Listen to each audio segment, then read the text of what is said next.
Comptroller DiNapoli, thanks very much for your time. Nice to be with you, Liz, again. So, this is right now a very heated situation that's going on, a lot of threats and about shutdowns. You issued a very strong statement yesterday saying that the time for this is over, really pretty much calling everyone out on their political game, but also listing some things that would happen in a shutdown, which is, and I'm looking at your release at the moment, unemployment benefits won't go out, local assistance payments for children and family services would be frozen, schools won't get paid for individual claims. I mean, this sounds bad, to say the least. Severe disruption, certainly inconvenience, to say the least, but real harm to people.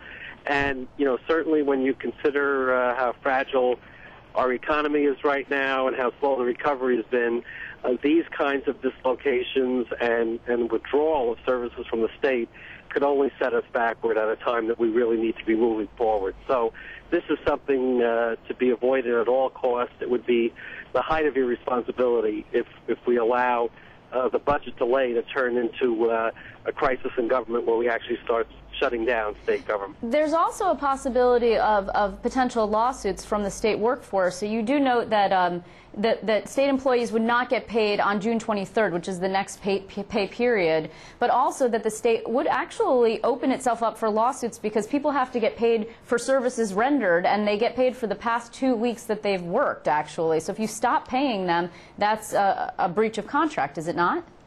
Well, this is part of the uncertainty with this whole question. We're very much in uncharted waters, and there is, of course, the lag in the payroll. So you do have money that's certainly owed for work that's been done already. How do you handle that?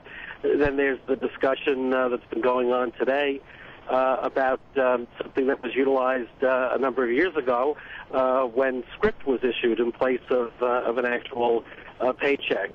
Whether that would be something that would even be workable, decades later. The laws have changed. A lot of things have changed. It would certainly lead to the strong possibility of lawsuits, and we've seen the recent round of lawsuits has certainly shown that the courts have sided with the employees and with contracts in that regard. So to jump into these murky waters when coming up with a decision on the budget would end it once and for all, or at the very least coming up with an agreement to do another extender would prevent this from happening. I really think that should be the priority. It's kind of frustrating. It seems that a lot of the focus in the Capitol today has been, what do we do if we have to implement this? That takes time away from making the choices on spending to get the budget done. We shouldn't be using the people of the state. We shouldn't be using the employees of the state as pawns and as part of a negotiating tactic. Well, now you used to be a member of the legislature. You were an assemblyman for a number of years, from representing a district in Long Island. I mean, you understand certainly the frustration that between the legislature and the executive and the controversy and the tension there. I mean, I have never seen it get this heated with the budget extender situation, but certainly, I mean, you've seen this kind of thing before. I'm not quite clear what pushed it to this point. What are your thoughts on that? Well, it certainly wasn't. I can't remember a year like this in my memory. I suspect it's a combination of factors. First of all, the enormity of the deficit coming after earlier cutbacks.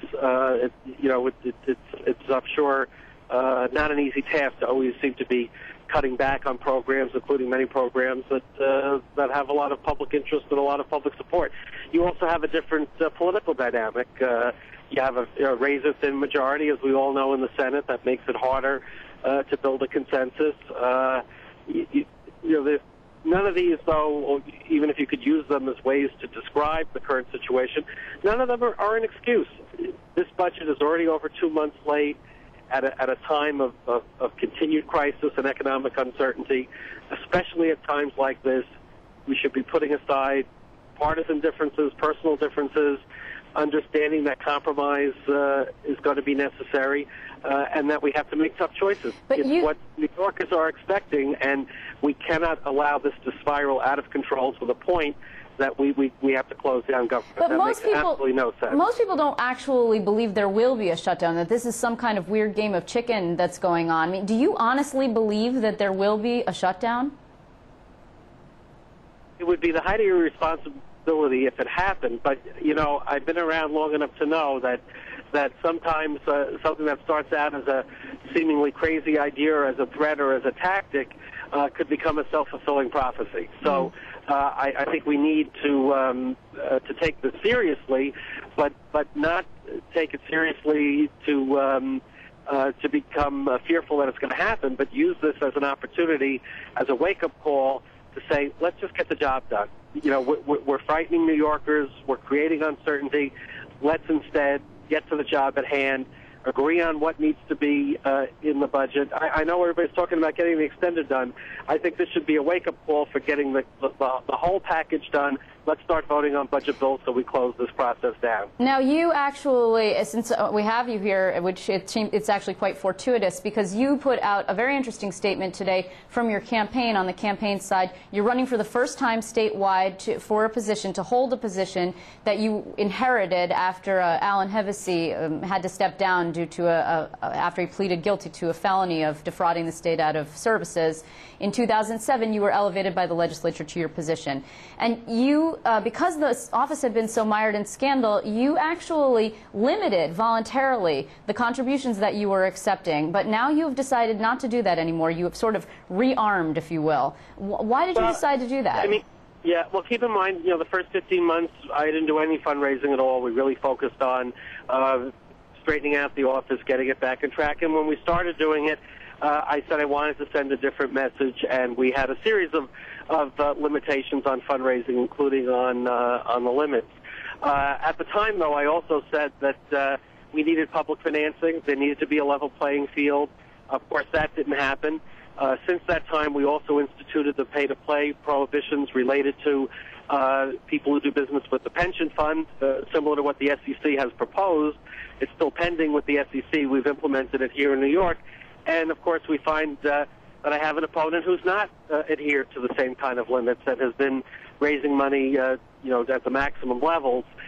We certainly don't want to go into this election year with one arm tied behind our back. So we're going to follow the laws the other candidates have done. I am glad that we spent so many months making clear that we were trying to do things a little differently. I wish that public financing had come in.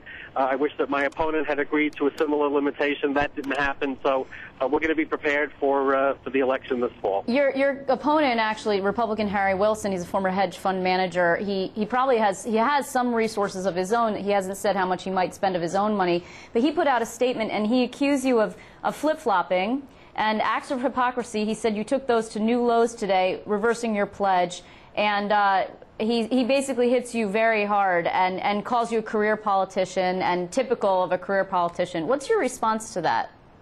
Well, again, when we put out the limits, we made clear that we were going to fight for a level playing field. I think the best way to achieve that is with public financing for everyone. You know, when you've got a hedge fund millionaire running against you and who's raising money without any limitations and obviously has significant resources of his own, and you're a middle-class guy that can't write a $1 million check for a campaign, you owe it to the people to be able to get your message out and to have at least a shot at equal footing. So I think the fact that we kept those limits, I wish we could have kept them longer, but I wish my opponent would have been willing to say he's going to limit how much he's going to put in. He's going to agree to similar limits on his campaign fundraising. He's not doing that. It's not fair to the people who believe in me to say that we're just going to sit by and let somebody focus on fundraising to such an extent, and we're going to sit there and try to do the right thing and leave ourselves open to not having the resources to get our message across. Okay, Comptroller DiNapoli, thank you very much. We're out of time. I really appreciate you for joining us. Drive safely to your destination. Thank you. Okay, thanks. Bye-bye.